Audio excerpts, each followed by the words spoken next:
Great. Well, welcome everyone to our May fellowship session. We are really excited to see so many of you again on Zoom. It was so great to see many of you last month in person, at the Educating Leaders Conference. We are really excited about the session today, talking about teaching health centers.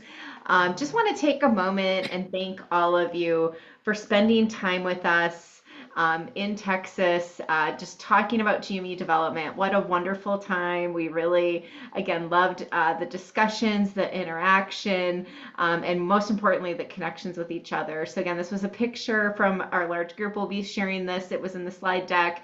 So if you want to take a look at that, make that your screensaver, make a bright spot in your day as you think about all of the great work that we're doing in GME development together.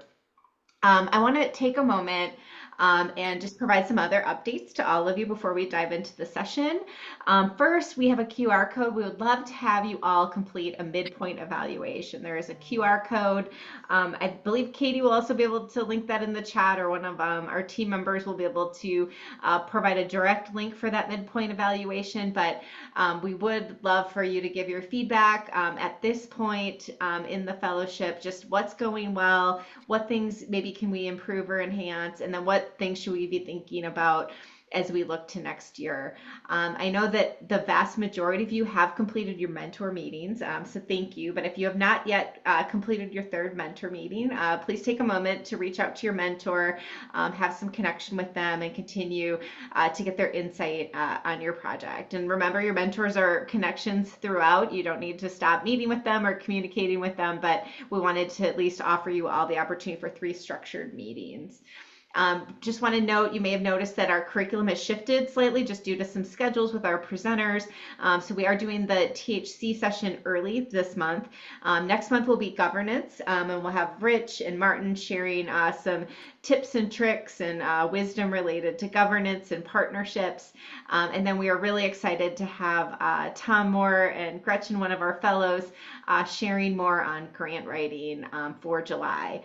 And then August 13th will be our wrap up. We'll be doing a virtual graduation. We will be selecting 8 fellow projects to showcase. We won't have the opportunity just due to the large class size to feature you all, but we are hoping to weave in your projects and your updates, in other ways and other capacities. So we will still be looking to connect with you, learn about your projects, and really continue to develop this work further. Some of you have asked about the final project report. Many of you completed, I think almost all of you completed your midpoint report, but we will ask for that final report to be completed. That will be emailed after this session, and that will be due July 1st. So that's, I'll show you on the next page, just kind of what that will look like. But it'll be similar to the midpoint report with some additional enhancements included. We are also asking that you include any deliverables or resources. We'll create a shared file where you can, deposit or, attach those different deliverables and resources so you can learn from each other. Again, we know that GME development is a lot of work. It takes a lot of effort. So anything that we can do to share tools and resources, it just makes it easier for the collective group. So anything that you want to share, we would love to have that also included in the file. So we're looking forward to seeing those reports, seeing those projects come to fruition, and really learning from all of you. So as I mentioned, we'll be doing the final report. This is just a screenshot of the final report. We will email that out. But again, it will really mirror what you did for your midpoint report with some additional detail, really asking you to not only reflect on your project, but also reflect on your development as a fellow, and really thinking about what's next for you. And if you would be interested in sharing your learnings, again, we want to be able to share this not only with graduation with some of the fellows that we select projects from, but also looking at potentially educating leaders, maybe an AOGME webinar, maybe presenting at the Rural and Health Center National GME Conference. We're just really excited to broaden this impact of the fellowship and all of the great projects you guys are working on. So we look forward to seeing you sharing not only at graduation, but ahead into the upcoming year. Just want to take a moment and highlight a few other opportunities that are coming up, and just want to make you aware of these. These are optional, not required. The first is ACOM has a UME to GME task force, and there is a best practices work group that is working on a financing white paper. So if you are interested, email the GME Initiatives email account, and we can get you into the group that is working on updating the white paper, and that is working with Ward Stevens, who initially authored it's kind of a primer on GME financing. So if you are interested in that, you want to learn more, this is a really great opportunity. The other thing that we want to highlight for all of you is that there's a Rural and Health Center GME National Conference coming up. You're all encouraged to attend. If you're part of Rural GME and THC GME, you should have gotten an email about this, but we are, again, this is me from our PD and THC PD side of things. We are hosting this meeting. We are looking for proposals, so if you would like to present, this could be a great opportunity for you to share your project, maybe some work that you're doing within your organization, and really a broad number of proposals are being considered. It could be anything related to program development, finance, institutional sponsorship, program accreditation, community engagement, curricular design, clinical innovation. Really, it runs the gamut, and a lot of the projects and initiatives I know you all are working on would be a great fit for this conference. So you can email info@ruralgme or info@thcgme to get more information on how to submit a proposal. But we would love to see some of the fellows presenting at the conference in Rockville, Maryland. That will be this September. From the 10th to the 12th. So again, please reach out, or you can reach out to me individually as well if you're interested. So now I'm going to hand it over to our presenters. We've got Russell Meyer and Alan Douglas presenting today. We're really excited to have them sharing not only about the structure and the function of teaching health centers, but also some of the financing considerations. So with that, I'm going to hand it over to Russell, and he is going to give us some context related to teaching health centers. So Russell, take it away. Great. Thanks so much, Lori. So good to see you all again today. Again, I'm still Russell Meyer. Fortunately, that hasn't changed in this world of chaos and change around us. And in honor of the topic today, I'm talking to you from a tribal health center clinic in Alaska, which is exploring a new residency program with Teaching Health Center funding. So I'm trying to condense down 20-ish years of work and a complex federal program into 20 minutes. So or maybe even 18 minutes here. And there is some wonderful resources that you got before this. So if you didn't look at them, that's absolutely fine, but you may have some questions, and they'll have some great answers for you. Next slide, please, Lori. So in a nutshell, what we'll talk about today is what is a health center? Why do we need teaching health centers? And it's not a one size fits all thing. So, and people often have questions about something that's new or they don't know well. Does it work? And is this right for you? And I hope that we'll answer those questions today. So next slide, please. So what is it? This is one of many things in healthcare and medicine that you'll hear different terms. The same entity may have two different names to it. But at the end of the day, the as official a definition as there is a teaching health center is an affiliation between a health center and a residency program. That's the bottom line on this slide. But it started out with the term educational health centers. So the teaching health center term wasn't coined until the late 20-aughts.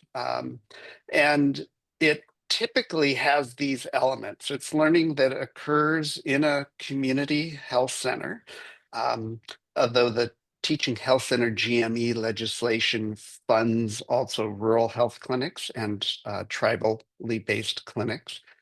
And it's a health center that is receiving FQHC payments. The continuity clinic portion of the program is done in the health center, and the nature of residency training, obviously, you're going to be in hospital and other settings.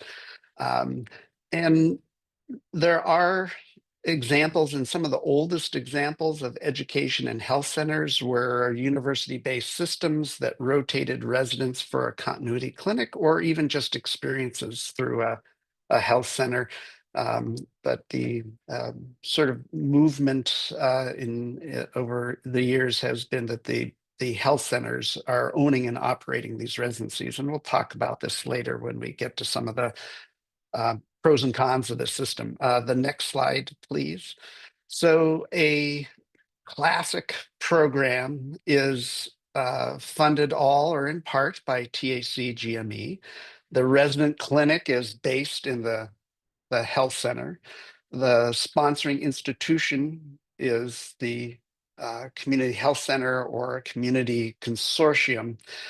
And really critical to success of these systems is the mission alignment of service and education. Even in the best of systems, this is a tension.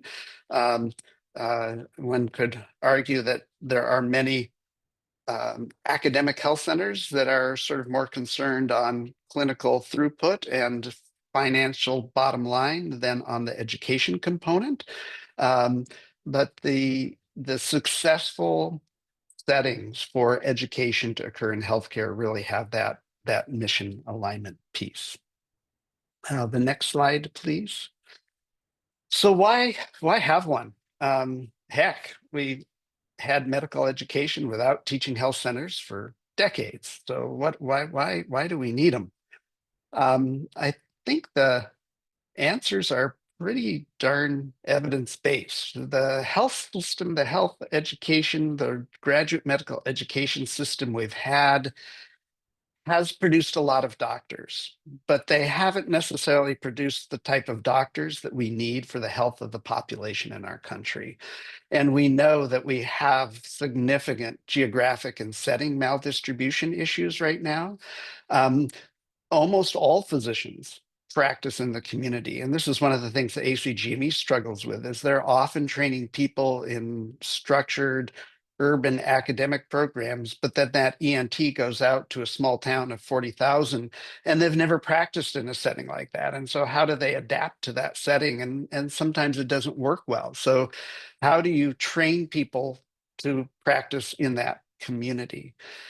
And when we look at underserved medicine and in primary care, whether that's pediatrics, family medicine, general internal medicine, you need folks who do a broad spectrum of practice, that they're not narrowed down into one area. There often isn't access for some of the other aspects of care. And there are other geographic and financial barriers to getting care. So having those really broadly trained physicians is key. The the ACGME has done a good job looking at outcomes and how does that training environment relate to outcomes. And over the years, typically Tom Naska talked about this in his annual plenary of looking at, for example, OBs. What they learned in residency impacted their practice for the next 30 years. That if we looked at folks in internal medicine who trained in really resource poor settings, no matter what setting they ended up in, they tended to be more judicious, not tended, they were on aggregate more judicious in their use of resources without any outcome differences. And additionally, in residency, if you care for sicker patients, you actually then provide better care for less sick patients when you're out in practice. So that training setting and a training setting with finite resources and sicker patients tends to produce better doctors for decades if we extrapolate some of that data. And I certainly would argue health centers tend to have finite resources and sicker patients. And ultimately, what led to financial support for these programs was the need for a workforce.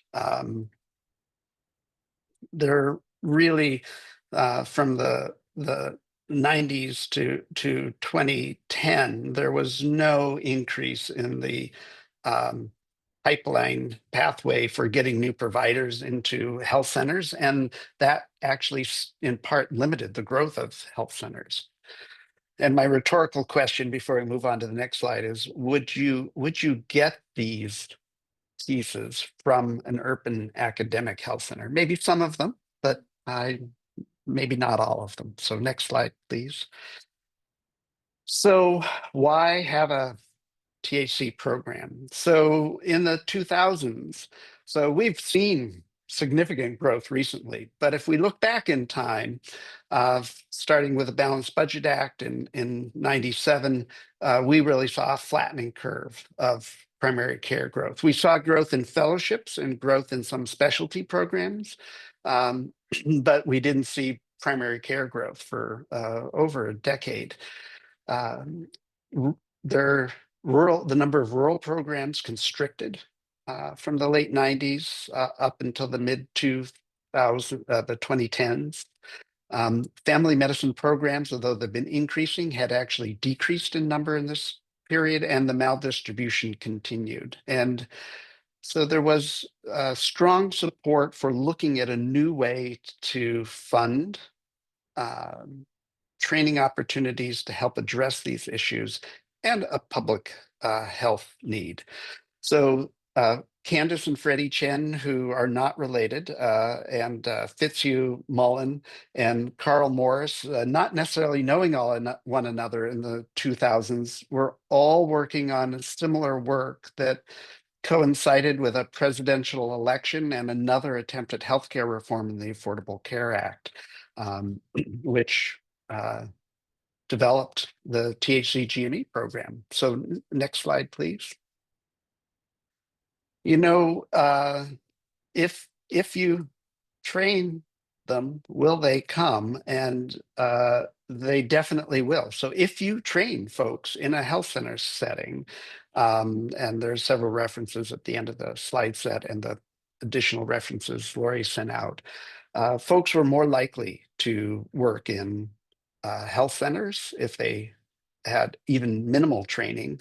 Um, and not only were they more likely to work, they tended to be significantly satisfied.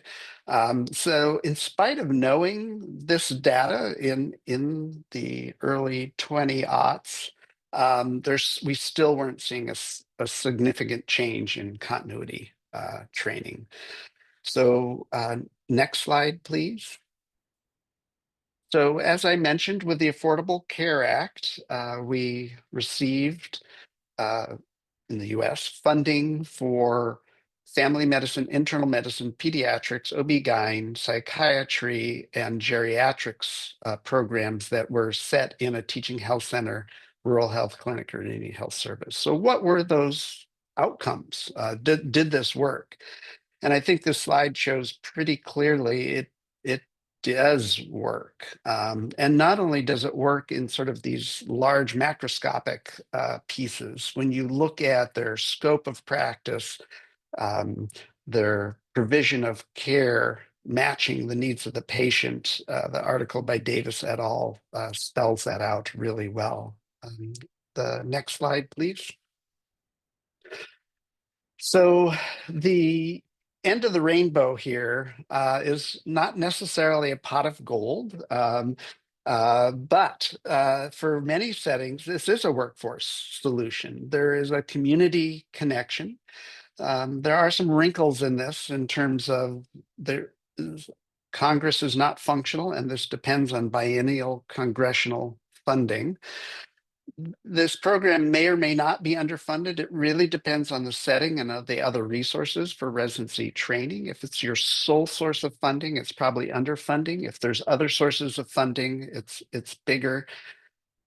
There's a problem that it's a tiny piece. It's the mouse-sized piece of our GME funding in this country. Still, CMS funding is huge.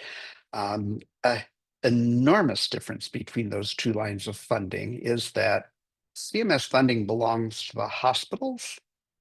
THC GME really belongs to the program and those primary care specialties. They can't be shifted. One of the meetings I was on this morning, we were talking about a large health system in the West that seems to be intentionally dropping primary care support for other more lucrative specialties and training, which was, we'll still have doctors, but it's just going to continue those maldistribution pieces. Next slide, please. So several take-home messages, and this is less related to THC GME, but more to the work that we all do. We need GME funding reform, and so anyone in Jeff's small group I know will hear that loud and clear from him. Um, and this is a viable, evidence-based way to look at doing GME funding in a different way. It is critical that there's a mission match with the end in mind. Benefits of this program are it's transparent, it's accountable, it is responsive to the public. And when you're designing something with the end in mind, these dollars are going to stay flowing that way. They follow the resident. They aren't the hospital's money. Um, their biggest risk in all of this is the sustainability of the program. It is slightly at the whim of Congress, but so is children's GME, and that's been around for 20 plus years. So that's our advocacy work side for us. Next slide, please. So as you break up into small groups, we've got a case discussion for you. And the nice thing is all you have to worry about the macroscopic things here. You don't need to worry about funding. You just need to worry about how the education side might work. Alan's going to help you out with the funding piece. So the local health center that you drive by each day has reached out to your medical school or your institution, or if you're the dean of the institution, and to you to help start a residency program.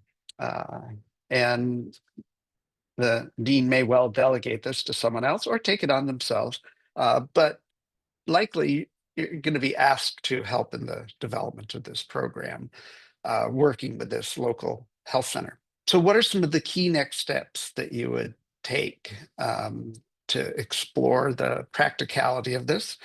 And I gave you some hints since you have about 5 minutes or 10 minutes to discuss. So take us away to the small groups magical person on Zoom.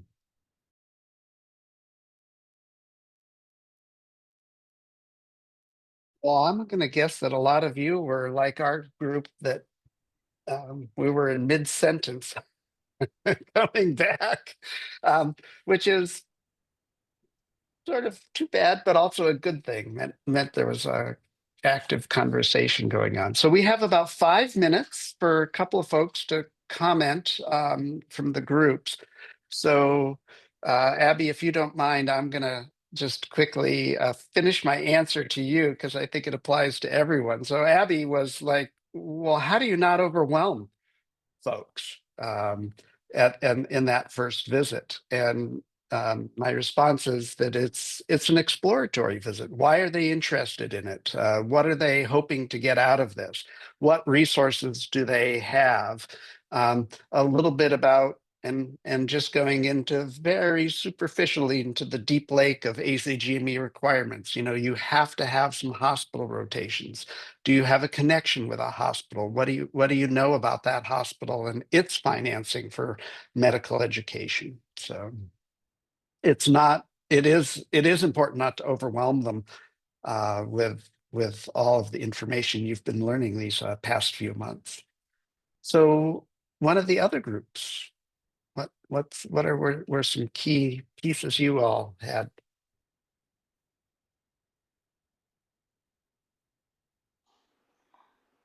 Russell, I can share real quick. Our group had some really great discussion around what you were just talking about, which is, just kind of assessing the resources that they have. And, Matt had a really great example of he's got like a little inventory or checklist that he has, and he actually like does it like while he's there, walking around in person, talking with people. And I feel like that's a good approach because that's not as overwhelming. It's more like, okay, like I'm going to just do some assessment and then Mhm. kind of share my thoughts at the end of the kind of day or end of the discussion. So again, I thought that was a really good kind of best practice, but again, just getting to know them. And then we also talked a little bit about kind of finding your champion or finding the naysayers. And a lot of times you can do that when you're in person, because again, it's those hallway conversations, those discussions that you have with people who maybe aren't invited to the Zoom meeting, who can either be a huge champion for the cause or somebody who may have some reservations. And again, that's the perfect time to discuss it and talk about it. Great. Thanks, Lori. I think to add to both Laurie and Dr. Myers' points, and I'm looking at Dr. Calderon there in the upper corner. These federally qualified health centers have a public health mission in mind, and they have sliding scales and they take care of the most vulnerable populations in our communities. So if you're going into that type of clinic setting, I think you speak their language. And I think the opening talking points are all about workforce development and creating physicians that are comfortable practicing in those settings. And the fact that our residents can learn best how to practice primary care from their patients. And you know, I usually will compliment and fawn all over them for having a community-based board of, that includes patients and not just businessmen, bankers, and lawyers. So those are the kind of talking points that I go into, and I talk about them and I hear from them more so than getting into GME and DME and IME and LMNOP and all those other weedy things. Save those for the financial people later, but I have them uh, share your vision to planting seeds in hopefully growing physicians in that community. Mhm. Yeah. No, that's pretty wise advice, Jeff. You um, often have folks who have a different perspective on our healthcare system if it's not the butcher, baker, and candlestick maker. Rich. Yes, to add, there were a couple really good, insightful things. Just even in that initial confirming that we're speaking the same language. Sometimes we want residents and they really want students. Or and like, and what's their vision of what that looks like. So that goes with Jeffrey, is that what is it, and speak the same language.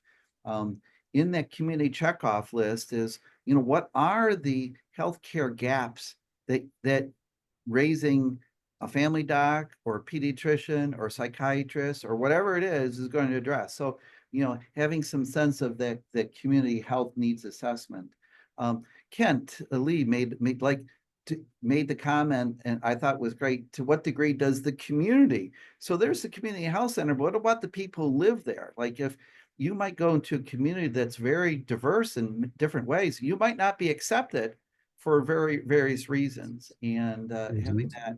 that mapped out. And then lastly, that conversation of just the early kind of dialogues of, to what degree have you talked with partners, and what's their vision, and to what degree are they willing to be meaningful partners, the hospital CEO, medical staff, people who are required, really necessary for inpatient teaching.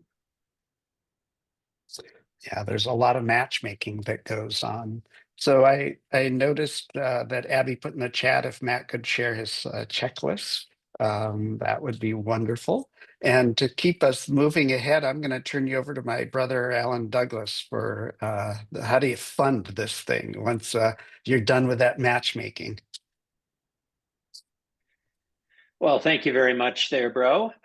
It's such a great conversation. And thanks, Lori, for driving those slides. Um, you guys all know me as Alan, the finance guy.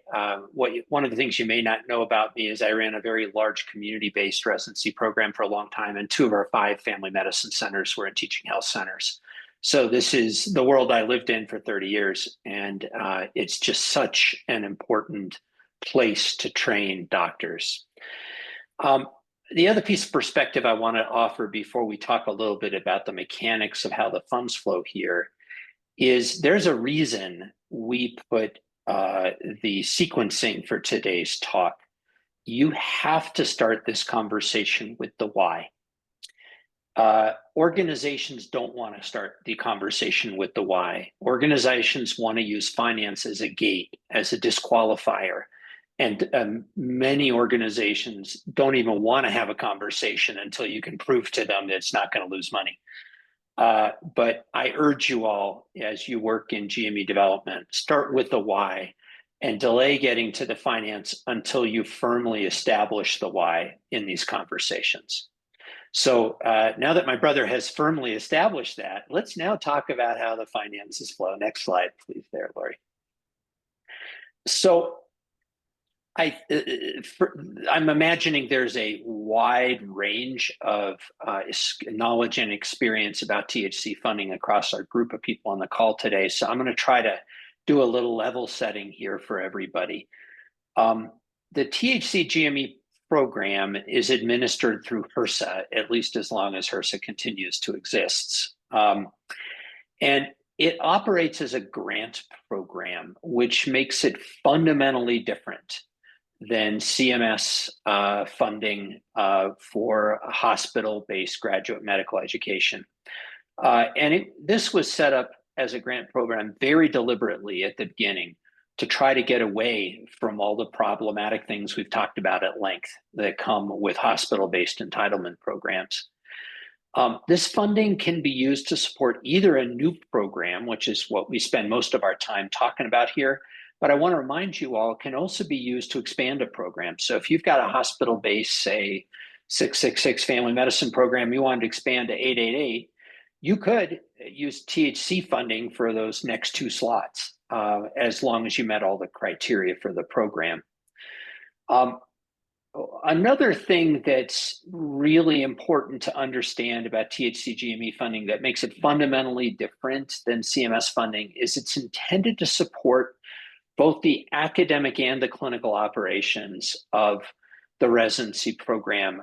Unlike CMS, who really is just looking at the academic side with their support. When this program was set up, there was this assumption that all residency program operations matter and that support needed to support the entire thing, not just the academic side. This grant funding flows to whoever applies for the grant, but there are limitations on who can apply for the grant, and we'll talk about this in a minute. In the end, that grantee ends up usually being the sponsoring institution of this Teaching Health Center-based residency program, which in the classic model, as Russell laid out, is the FQHC itself. It could also be a consortium, a legally constituted consortium, and that's real important. Or the funds might actually flow to one member of that consortium. But in the end, the dollars are going to the residency program as opposed to the hospital, which can do whatever it wants with the funding in the CMS model. Payment through the THC GME program is a fixed payment per resident per year. We'll talk more about what those payments look like, why they are what they are, and what we might see from them in the future in a couple of slides. These grants provide a fixed payment per resident and then specify the number of residents.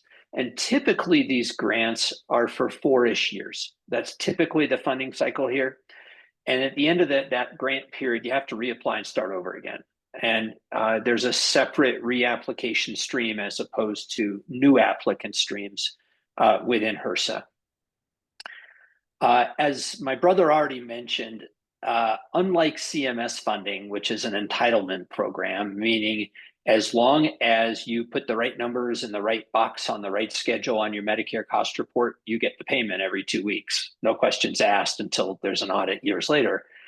THC GME funding is not that. You're not guaranteed this funding just because you're a hospital and you put the right number in the right box. This is a program that is subject to regular congressional reappropriation. If, as we have witnessed over the last year, living in the land of continuing resolutions, unless there's a reappropriation, this goes away. And because of this, HRSA over the years has had periods where it ran completely out of money, where there was not enough money to fund everybody, and they ended up reducing the amount of money they gave to everybody so that they could at least give something to everybody. And even in our current world, where there were people who were traditionally approved for funds, but there wasn't enough money to fund them, so they didn't get the funding. So these fluctuations are a risk. Now, whether that's a big risk or a small risk, that's, I think, in the eye of the beholder. And I will tell you that community health centers live in this world of risk all the time, because the FQHC funding pool is subject to the same problem. So I will say community health centers are generally more tolerant of this than hospitals tend to be, but it's a real thing. And you need to go into this application process understanding it and being okay with that risk. And this payment per resident is entirely for support of the residency program. There's no portion of this payment that's intended to pay a 10 or a 15 or a 20 or a 50% indirect to the institution just because they got this grant. And I think that's a piece a lot of institutions miss, because most grants they apply for, they're allowed to take a proportion of the grant for overhead costs and this, that, and the other thing. You know, the institutional indirect, and remember, in some large institutions, indirects can be 70% of a total grant. But this program was never intended that a portion of this money would go as an indirect to institutions. So I think as all of us are out there talking to organizations, it's particularly important we reinforce that fact with people. Next slide, please. So we first need to talk about eligible sponsoring institutions. And this is one of those classic landmines you can step on working on with programs setting up THC GME programs. They will not be funded unless the sponsoring institution is one of two things, either an FQHC or similar, or a legally constituted consortium where the FQHC or similar is a member. And I say or similar because like 90% of these programs are at FQHCs. But remember, there are other similar entities, including rural health clinics, community mental health centers, Indian health service clinics, and Title X funded entities that are under the Public Health Act.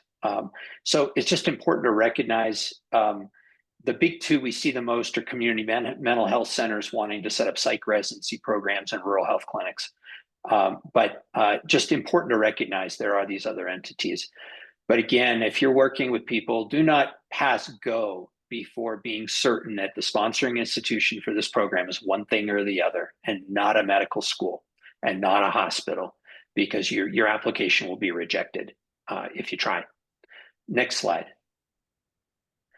And my brother already mentioned this. There are certain eligible residency programs for this funding. The list is on the screen. I think you're all very familiar with it, so I won't belabor it. But do make sure that whatever you're looking to develop is on this list.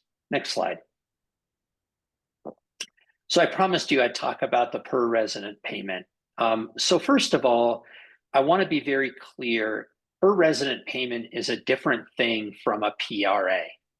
A PRA, a per resident amount, is a CMS term that applies only to Medicare support of hospital-based GME programs. It has nothing to do with the Teaching Health Center program. A per resident payment is the amount of payment through the THC GME program that is applied to a given resident FTE through a THC GME grant. I hope that makes sense to everybody. People mix terms all the time, and as soon as you start mixing terms, you start confusing people. And this program is separate from CMS in so many ways.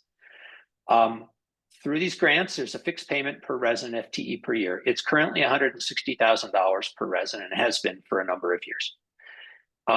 That payment is intended to cover the direct academic costs plus non-reimbursed clinical costs of this residency program. And because it's including support for both the academic side and the clinical side, you cannot correlate this per resident payment directly to academic costs in a non-THC based program.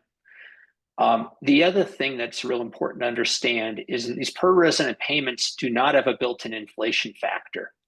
You'll remember from a number of sessions ago that PRAs, payments to hospitals per resident, those PRAs inflate annually based on the CPIU, Consumer Price Index Urban. There's no inflation factor in per resident payments in the Teaching Health Center program. In fact, and that's why these payments tend to stay static for a long time. And then all of a sudden people realize, oh, we need to change it. And we're actually in one of those times right now. So I think it's important to understand a little bit about how this per resident payment has been studied. So Barbara Regenstein and her colleagues have done 3 survey-based studies. First one starting in 2013, shortly after the Teaching Health Center program got started. And then one, a survey in 2015-16, and then one in the 2018-19 year. And then a couple years after each one of these surveys, this group published an article, and they're all out there and interesting to read, and where they took the data from their survey, inflated it to the current year, and then published it and said, this is our recommendation for the per resident payment going forward. This is a very involved survey process where human surveyors work with sample teaching health centers and go through all of their academic and clinical expenses, look at their clinical revenues, and really try to come up with the answer. How much support do you need externally to keep a program like this whole, meaning cover all the academic and clinical costs of operating it? So the most recent study was published back in January of 25, and it showed the total cost per resident to run this program, meaning total operating cost of the program divided by the number of residents, is $329,000 per resident FTE per year.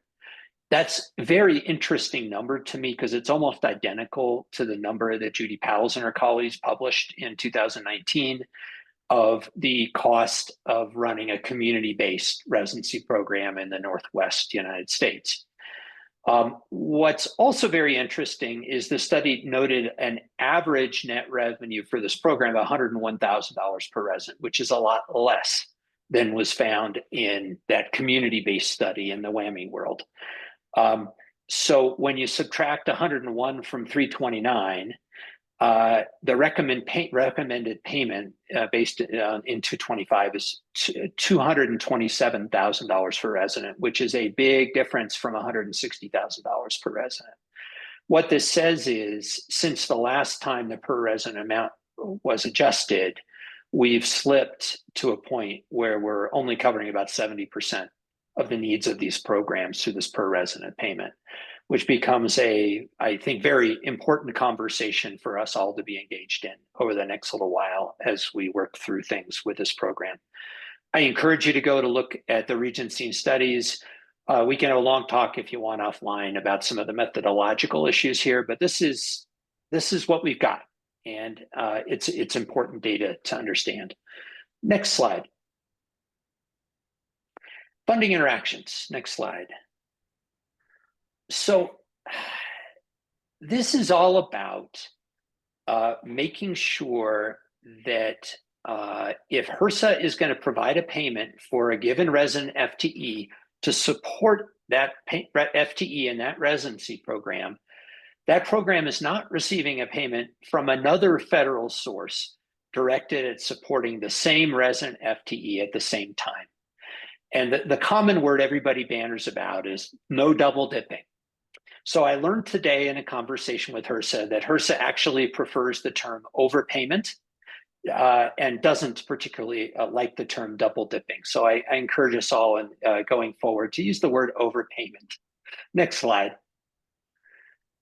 So what are the largest potential interactional places where two federal payments for the same resident FTE could happen at the same time?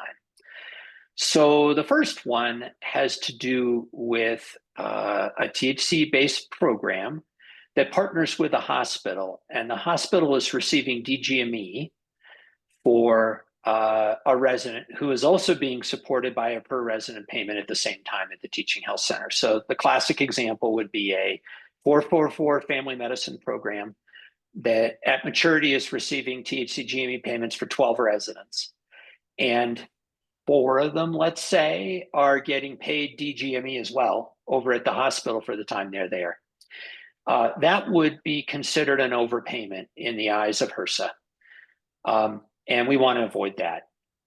Now, HRSA's interpretation of IME is a payment that's intended to cover the indirect costs at a hospital of the education of residents, and really has nothing to do with expenses that are meant to be covered by Teaching Health Center per resident payments. So an IME payment that went to a hospital at the same time a THC GME payment was going to a Teaching Health Center would not be considered an overpayment. And I think that's particularly important as we plan programs.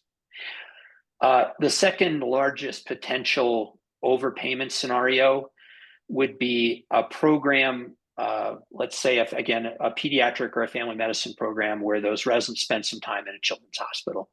And the Children's Hospital GME program pays a DGME payment, which incidentally comes from HRSA, and that would be considered an overpayment because it would be 2 federal payments at the same time. And then the third would be a residence rotating at a Veterans Administration facility, and the Veterans Administration is paying the resident's salary and benefit at the same time that that same resident is receiving a THC GME payment at a Teaching Health Center.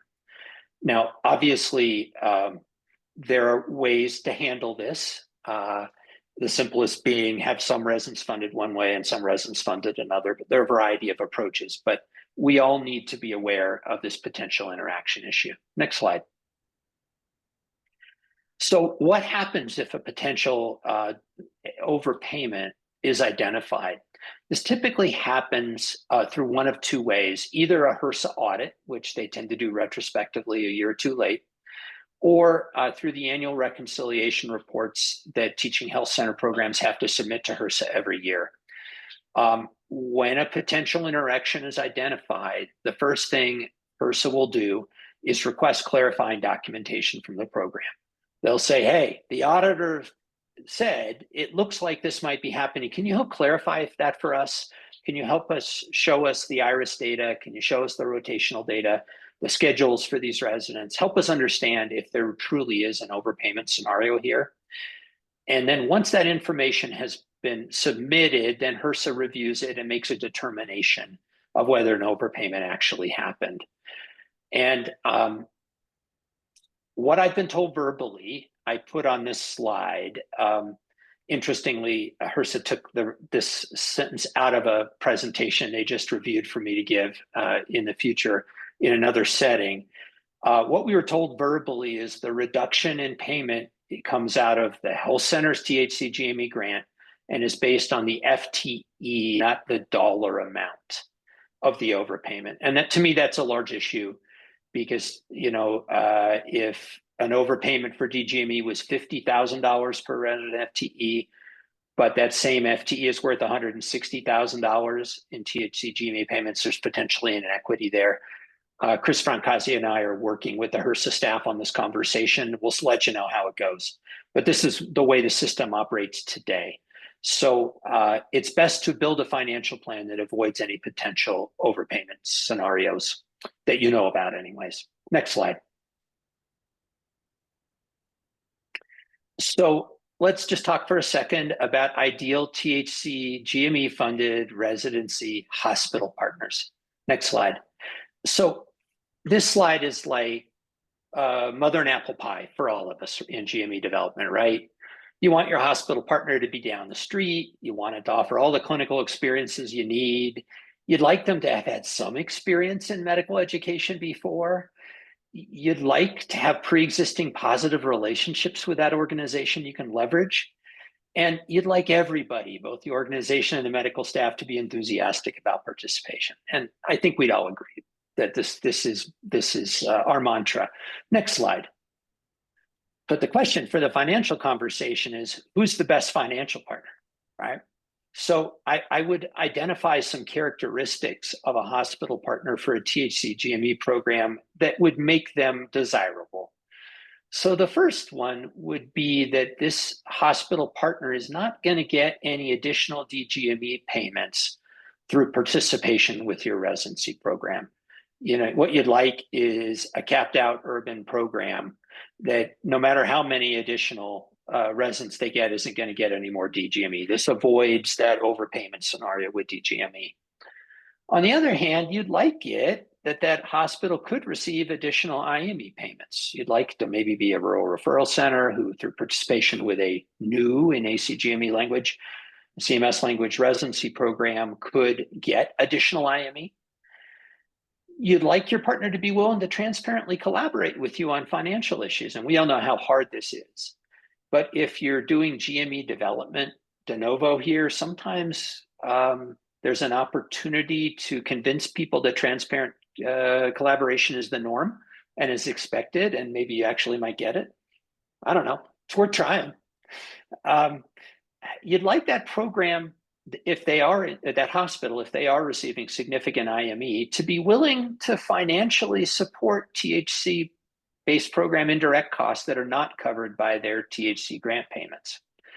You'd like it if they pick up the tab for library access, for I don't know what, you name it. There are a lot of things they could do. And that would be good. And you'd like this partner to be able to execute written funds flow agreements so there's transparency here when the CFO leaves and the accountant staff changes so that everybody remembers what the deal was 5 years from now. Now, I want to be very clear. I gave you a whole list of criteria. You can be a great hospital partner if you don't meet all these criteria, but we'd like you to meet at least some to be a desirable partner. Next slide. So what are my take-home messages here? The first is THC GME funding is a valuable tool for qualifying community-based organizations and programs. The funding mechanism is fundamentally different from CMS in a good way. It was built intentionally that way.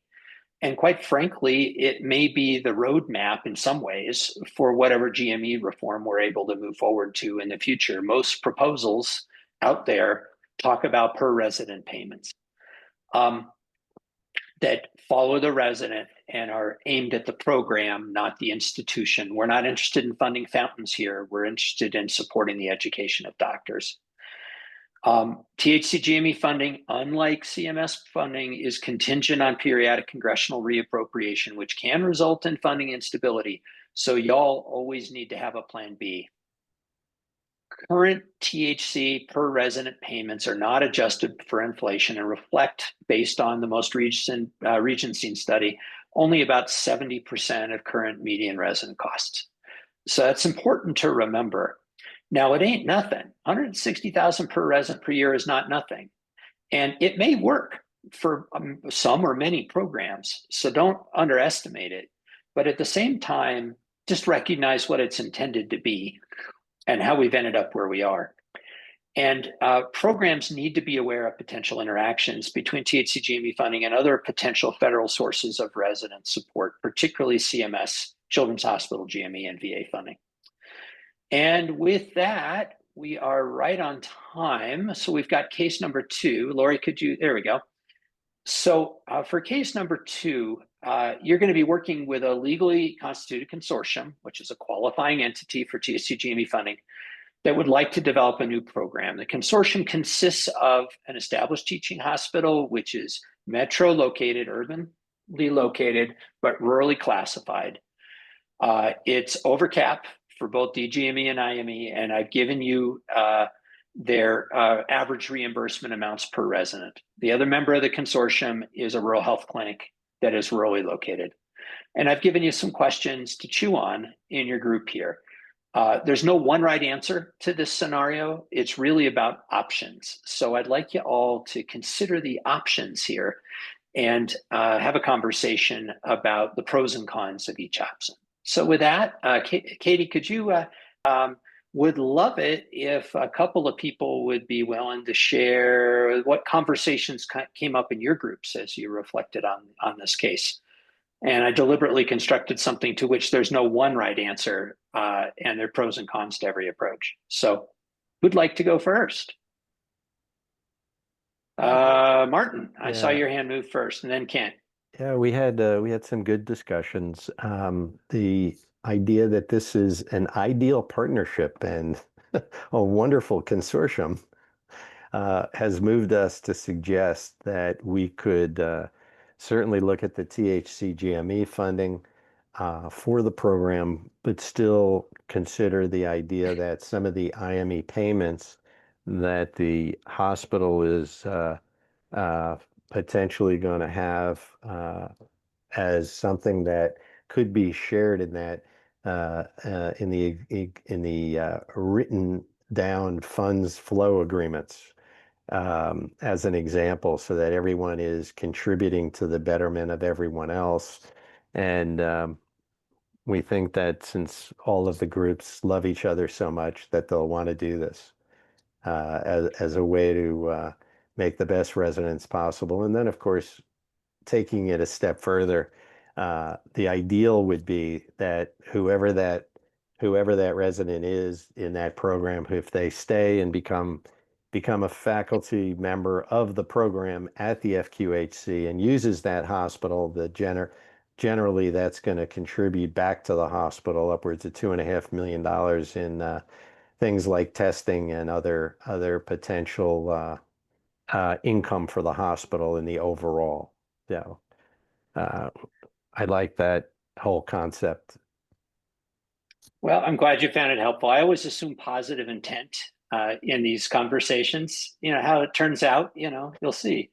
Now, there was another hand down to my bottom right. Was that you, Kent, or was it somebody else? I didn't mean to put you on the spot if it wasn't. Yeah, I was, we had some very interesting conversations in Richard's group. And, part of it was what Marty was saying. The IME obviously is going to go up. The real question about that one is what IRIS reports look like and whether or not there's enough of a amount of time they're in that hospital to really substantially increase it. And so therefore we had two other mechanisms that we thought about. One of them, because Amy Paul is in my group, is that you can ask your state for some help, right? And they might have some extra funding to give you.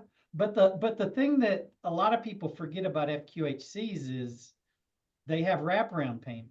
So if you've got your residents as part of your staff and you get wraparound for the expenses for your facility and their salaries are considered part of facility cost, then you can by accounting say, do we get wraparound from the FQHC for the actual cost of having these residents here? And that's arguable. I'm not a finance guy, and I'm going to say right now, I'm a doctor. Okay. So there's places where I don't know stuff, and this is one of them. You'd have to have a finance person look at it. Well, and I think these are always really important next level conversations where the folks with the green eye shades need to come out.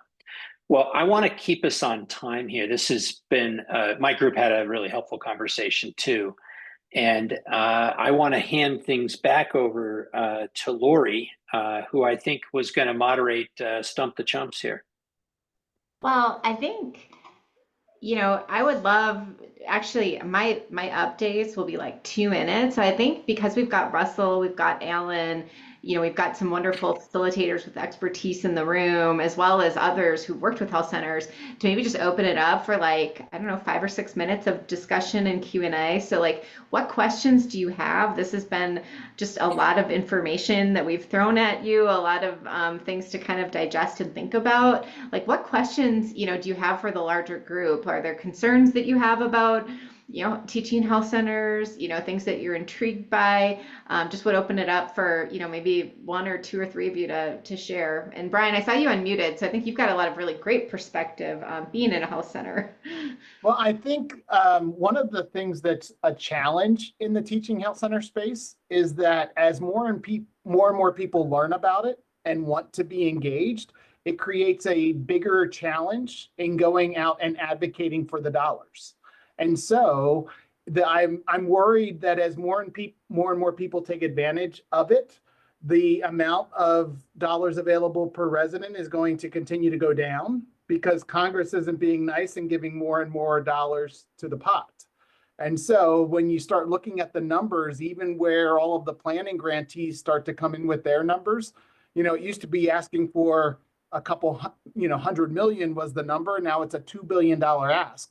And so I just think we have to keep that in mind and start thinking about what that looks like. So as we talk about and think about that as a program, I think this goes to Jeff's plan for GME funding reform. I just think that needs to be part of the larger dialogue that we're looking at and thinking about how this has to be part of a big conversation if we continue to advocate as this being a way for us to create new residency programs. No, really great insight, Brian. And again, we know how hard it is to get any congressional action at this point in time. And, even wonderful programs like THC GME, it's hard because they're getting asked for so many different things, and it's hard for them to wrap their head around. There's more people who want to do this, so we need more funding for this program, which seems like a lot of money, but we know that it's not a lot of money compared to that 160 compared to what it costs to train a resident in a hospital. The hospitals are getting even more, but again, we don't want to look under the hood too much there. Right. Jeff, you have insights to share and perspectives to add. And you may have a wonderful slide to share or something. Actually, I don't. I've got a question. Alan, had the monkey wrench in the case study about IME, and it was asked, I was asked to clarify that. I felt uncomfortable doing so. I've used this slide to kind of show how CMS works, and that the academic, the inpatient hospital is normally the accredited body, and that's where the Medicare money for GME flows, and then you use your local continuity clinic, and if you want to compensate them for that, that's great. But the THC model, the clinic ends up being the accredited body, and then they'll contract with hospitals and pay hospitals for rotations. And it's okay if that hospital has other trainees, but the question for Alan was, would the hospital, in addition to getting maybe $1,000 or a bribe from the THC for training your residents, would they also get on top of that IME? And that's where I wasn't real clear and felt incompetent to answer that question of our group. Well, I think there's actually two questions in there. I mean, the first one is, should teaching health center-based programs be paying hospitals to teach their residents? And I would hope not, if the hospital is being separately paid by CMS getting IME dollars. That's always a subject for negotiation. But I urge programs to avoid paying hospitals whenever possible. On the other question, which is about IME payments, remember that there's a separate IME cap for every hospital from DGME. However, IME payments are governed by the hospital's classification.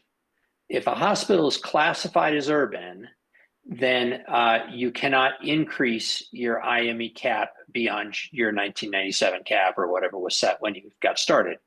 However, if a hospital is classified as rural, it's a rural referral center, for instance, or a sole community hospital, it has the ability to increase its IME cap through participation with programs that meet CMS's newness criteria. So in this particular case, the hospital was a rural referral center. So it is eligible by participating with a new program, meaning new program director, new faculty, new residents, to essentially set an additional piece on top of their current IME cap for participating with this program.